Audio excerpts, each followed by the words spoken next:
पैगाम न्यूज़ सां गॾु आहियां अब्दुल सत्तार मेहराणी। खैरपुर में लख सलवात सिंध जे सूबाई सदर फ़कीर मोहम्मद सलीम सियाल अवैसी क़ादरी पैगाम न्यूज़ सां ॻाल्हाईंदे चयो आहे त हर मोमिन मुसलमान खे पंहिंजे घर में लख सलवात पढ़ाइणु घुर्जे। प्रोग्राम डायरेक्टर मोहम्मद अली जावरी सां ॻाल्हि ॿोल कई आहे। वधीक अचो त ॾिसूं था ही रिपोर्ट। अस्सलाम वालेकुम नाज़रीन, जीअं त असां पंहिंजे प्रोग्राम जश्न मौलूद काबा में हाज़िर आहियूं। असां सां जेके असांजा महिमान आहिनि उहे क़िबला फ़कीर मोहम्मद सलीम सियाल अवैसी क़ादरी साहिब जन आहिनि ऐं असां हिन महिल हुसैनी चौक लुकमान में उन्हनि जे आस्थाना लाइब्रेरी में आहियूं। असां उन्हनि खां इहो मालूम कंदासीं त हीउ जश्न मौलूद काबा जेको प्रोग्राम 13 रजब ते थी रहियो आहे उहो कहिड़े हिसाब सां मुनक़िद थींदो, साईं जन खां इहो मालूम कंदा। बिस्मिल्लाहिर रहमानिर रहीम। सल्लल्लाहु अलैका या सय्यदी या मुर्शिदी या रहमतल लिल आलमीन। अल्लाहुम्मा सल्लि अला मुहम्मद व आले मुहम्मद सल्लल्लाहु अलैहि व आलिहि वसल्लम। साईं, जीअं त असां हर साल खैरपुर पुलिस ट्रेनिंग भरिसां वॾेरो मीर मोहम्मद नूनारी में मौला अली अलैहिस्सलाम जी आमद जी विलादत जी ख़ुशी में जश्न मौलूद काबा हर साल मल्हाईंदा आहियूं, जंहिंमें 2 करोड़ दुरूद शरीफ़ आका करीम हज़रत मोहम्मद मुस्तफ़ा सल्लल्लाहु अलैहि वसल्लम जी बारगाह अक़दस में पेश कंदा आहियूं। ऐं उन खां अलावा जेके रोज़ाने असांजा घर घर में प्रोग्राम थियनि था, गुज़िश्ता 19 सालनि खां मुंहिंजी जमायत आहे सॼी सिंध में हर मुसलमान जे घर में लख सलवात शरीफ़ पढ़ाईंदा आहियूं। उहे जेके रोज़ असांजा प्रोग्राम थियनि था, लख दुरूद शरीफ़ पढ़ायूं था, उहे रोज़ महबूबनि जी बारगाह में पेश थी था वञनि। बाक़ी हे जेको 2 करोड़ दुरूद शरीफ़ आहे, इन जे लाइ असां अख़बारुनि में, टीवी चैनलनि ते ऐं सोशल मीडिया ते तमामु जेको आहे पंफलेटनि ते सॼी दुनिया जे मुसलमाननि खे इहो अर्ज़ु कयो आहे। पाकिस्तान, सऊदी, ईरान, इराक, शाम जा जिथे जिथे जंहिं मुल्कनि में मुसलमान मौला अली साईं जा आशिक़ रहनि था, उहे दुरूद शरीफ़ पढ़ंदा रहनि। पोइ उहे जेतिरा बि दुरूद शरीफ़ पढ़नि, लख सलवात पढ़नि, 5 लख पढ़नि, 50,000 पढ़नि, जेतिरी बि पढ़नि, पोइ मुंहिंजो ॾिनल नंबर जेको आहे 0300 318 9958 इन नंबर ते उहे तादाद SMS करे मोकिलनि। ऐं क़ुरान शरीफ़ जा जेके ख़तम आहिनि उहे बि मोकिलनि त इंशाअल्लाह अगरि हिन में सभई मुसलमान असांजो साथ ॾींदा त मां सम्झां थो त ईमान आहे, मुंहिंजो यकीन आहे त 2 करोड़ जी जाइ ते 50 करोड़ खां बि दुरूद पाक मथे मिली थो सघे इंशाअल्लाह ताला। ऐं 13 रजब हर साल असां मल्हाईंदा आहियूं। हे मालिकनि जा असां ते करम आहिनि, एहसान आहिनि। ओ यार फरीद मुंहुं मोड़दा नहीं, जंहिंदी बांह फड़े फिर छोड़दा नहीं। हे उन्हनि जा करम आहिनि जो असांखे ही सआदत मिले थी। ऐं उन खां अलावा जेको आहे असां घर घर में जेको दुरूद शरीफ़ पढ़ायूं था, मुंहिंजे महबूब करीम सल्लल्लाहु अलैहि वसल्लम जेको पाक फरमान आहे महबूबनि जो त जेको मुंहिंजो उम्मती 1000 बार रोज़ मूं ते दुरूद शरीफ़ पढ़ंदो त उहो एसी ताईं मरंदो न जेसि ताईं जीअरे उनखे अवल जन्नत में पंहिंजो अलाह साईं घर न ॾेखारे। ऐं महबूबनि जी ॿी हदीस पाक आहे त क़यामत जे ॾियारे मुंहिंजो उम्मती सभ खां वधीक वेझे मूंखे उहो हूंदो उम्मती जंहिं मूं ते दुनिया में सभ खां वधीक कसरत सां दुरूद पाक पढ़ियो हूंदो। ऐं वरी वॾे में वॾो जेको आहे ॿिन्ही जहाननि जे मोमिन जे लाइ ज़ख़ीरो, तोहफ़ो, इनाम त दुरूद शरीफ़ पढ़ण वारे खे, कसरत सां दुरूद पाक पढ़ण वारे खे आका करीम सल्लल्लाहु अलैहि वसल्लम जो दीदार थींदो आहे।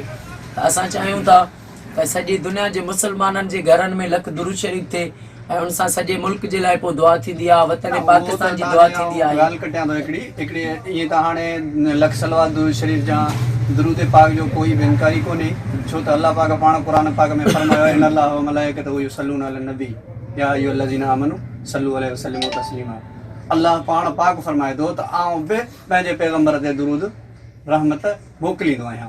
मुंहिंजे चवण जो मक़सदु इहो आहे त जेको असां तव्हांजे घर घर वञो, घर ॾे जेके तव्हांखे इनवाइट कनि था, दावत ॾियनि था त असांजे घर ॾे लख सलवात जो दुरूद अची पढ़ी वञो, उन में उन घर वारनि जी कैफ़ियत कहिड़ी थी वञे ऐं उन जा तासुरात कहिड़ा, जेके जीअं इंसानु घर में 24 कलाक या हिक ई मूड में न रहंदो आहे, कंहिं महिल गुस्से में हूंदो आहे, कंहिं महिल कीअं। जेकॾहिं तव्हांजे लख सलवात दुरूद शरीफ़ पढ़ण खां पोइ उन घर में बरकत या उन घर में का अहिड़ी अजीब वाक़ियो हुजे जेको असां खे ॿुधायो। उहो मुंहिंजे महबूब करीम सल्लल्लाहु अलैहि वसल्लम जो फ़रिश्तो आयो त महबूबनि उन खां पुछो, अलाह साईं तोखे केतिरी ताक़त ॾिनी आहे? चई, या रसूल अल्लाह, अलाह साईं मूंखे एतिरी ताक़त ॾिनी आहे जो मां अखि शिंभ में आसमान जा कुल सितारा गिणे थो वञा, अखि शिंभ में सॼे काइनात जे दरख़्तनि जा पता गिणे थो वञा, वारी जा ज़रा ज़रा जेके आहिनि उहे अखि शिंभ में गिणे थो वञा। पर या रसूल अल्लाह सल्लल्लाहु अलैहि वसल्लम जॾहिं तव्हांजो उम्मती तव्हांजी उम्मतियाणी हिकु बार तव्हां ते दुरूद मोकिलनि था, उन ते जेका रहमतुनि जी बरसात थी थिए उहा मां नथो गिणे सघां। हाणे इन मूं इहो साफ़ ज़ाहिर थी वियो त जंहिं घर में सलवात थी उन घर जे मथां अलाह ताला जी रहमतुनि जी बरसात थींदी आहे। जॾहिं अलाह जी रहमतुनि जी बरसात थी त उहो ई घर ई जन्नत जो बाग थी वेंदो। उन्हनि जे जिन ॿारनि जे घर में सलवात थींदी उन जेके ज़हनी क़ल्बी उन्हनि खे सुकून अची वेंदो आहे, उन जूं सभु तकलीफ़ूं परेशानियूं दूरि थी वेंदियूं आहिनि। न त फ़ी ज़माना तव्हां ॾिसो पिया माण्हू जेके आहिनि अहिड़ा गुमराह पिया कनि अवाम खे गैर शरई ॻाल्हियूं करे, उन्हनि खे गुमराह पिया कनि, कंहिंखे केॾियूं ॻाल्हियूं, कंहिंखे इहे भोपा ठग, इन्हनि में अवाम गुमराह पई थिए। पर हे हक़ जो रस्तो आहे। जॾहिं मुस्लमान पंहिंजे घरनि में सलवातूं पढ़ाइनि था त उन्हनि जूं दुनियावी मुश्किलातूं त सभु तरी थी वञनि, पर अॻे जहान जे लाइ बि उन्हनि जो ज़ख़ीरो ठही थो वञे। अच्छा, जेको हिन साल तव्हांजो लख सलवात दुरूद जश्न मौलूद काबा तव्हां मल्हायो रहो, 2 करोड़ दुरूद शरीफ़ इंशाअल्लाह जेको हुज़ूर अक़दस जी बारगाह में पेश कंदव, उन में तव्हांजा इंतज़ाम किथे पहुता आहिनि ऐं ख़ैरपुर इंतिज़ामिया उन में तव्हां सां केतिरी मदद? बिल्कुलु, उन में असांजा पंफलेटनि जो कमु शुरू थी वियो आहे। उहे पंफलेट असां ॾिना आहिनि, प्रेस ते बि ॾिना आहिनि, पेनाफ्लेक्स बि ॾिना आहिनि ऐं कुझु 2-3 ॾींहं अञा गुज़रंदा, पोइ इदारनि खे अख़बारुनि में उन्हनि में बि ॾींदासीं, इहे इश्तिहार ॾींदासीं। ऐं उन सां असांखे हर साल बि जेको आहे ख़ैरपुर जी इंतिज़ाम आहे उन में असांखे तहफ़ुज़ ॾींदी आहे। उन में प्रोग्राम में उते पुलिस हूंदी आहे, SP ख़ैरपुर जेको आहे उन में वधि में वधि असांजो तावन कंदो आहे। बाक़ी असांजो प्रोग्राम इंशाअल्लाह ताला असां त इहो सभिनी दुनिया पाकिस्तान सॼे जे अवाम खे मां अपील थो रखां त उहे असांखे दुरूद शरीफ़ पढ़ी असांखे ॾियनि, उहो गॾु करे काउंटिंग करे उहो 13 ते पेश कयूं, सभु दुआ घुरऊं त अलाह साईं हुज़ूर सल्लल्लाहु अलैहि वसल्लम जे सदके, अम्मा ज़ैनब जे सदके इहे असांजो प्रोग्राम जेको आहे अलाह साईं करे ख़ैर सां थी वञे इंशाअल्लाह। जेका बि काउंटिंग आहे दुनिया जा 256 मुल्क आहिनि, इन में केतिरा ई मुस्लमान मुल्क आहिनि हिकु खां सवाइ। मतिलबु त मुंहिंजो चवण जो मक़सदु इहो आहे त 256 मुल्क आहे दुनिया में। इन में जेकॾहिं तव्हांखे को दुरूद शरीफ़ तोहफ़े तौरु पेश करे मोकिले, तादाद मोकिले त हे मुंहिंजे तरफ़ां बारगाह अक़दस में पेश कयो त उहो तव्हां ताईं कीअं पहुचे? उहे जेको नंबर ॿुधायूं था न सभिनी खे 0300318998 इहो नंबर आहे।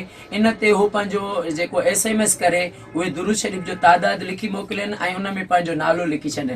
पोइ उहो दुरूद पाक काउंटिंग थींदो। पोइ जंहिं वक़्तु वरी 13 रजब ते जश्न मौलूद काबा में इहो सॼो दुरूद शरीफ़ पढ़ियल आशिक़नि जो महबूबनि जी बारगाह में पेश कंदासीं त पोइ उन में इहा दुआ थींदी त या अल्लाह जंहिं आशिक़नि दुरूद शरीफ़ पढ़ी हिन प्रोग्राम में मौला अली जे आशिक़ हुजण जो सबूत ॾिनो आहे, उन्हनि सभिनी जा क़यामत ते बेड़ा पार फरमा उहे मोकिलींदा, उन्हनि सभिनी जे लाइ जेका आहे सा दुआ थींदी। त साईं क़िबला साईं फ़कीर मोहम्मद सलीम सियाल अवैसी क़ादरी साहिब जन जूं ॻाल्हियूं अवां ॿुधियूं ऐं जंहिं पाण ॿुधायो पंहिंजी ज़ुबानी त 13 रजब ते जश्न मौलूद काबा में 2 करोड़ दुरूद शरीफ़ इंशाअल्लाह जेका साईं जन जी ज़हन मुताबिक़ अल्लाह कंदो त इन खां 2 करोड़ त छा पर 10 करोड़ बि थोरा आहिनि, जेतिरो वधि में वधि थी सघंदो दुरूद शरीफ़ पेश थींदो। ऐं साईं जन जो जेको मौक़फ़ रखियलु आहे त जेके बि पूरी दुनिया में मुस्लमान आहिनि उहे दुरूद शरीफ़ पढ़ी ऐं जेको आहे सो साईं जन जेको नंबर ॿुधायो उन ते तादाद SMS कनि त जीअं 13 रजब ते उहो पंहिंजो बारगाह अक़दस में पेश करे सघनि। पंहिंजे मेज़बान मोहम्मद अली जामरी खे ॾींदा इजाज़त। अल्लाह भाई।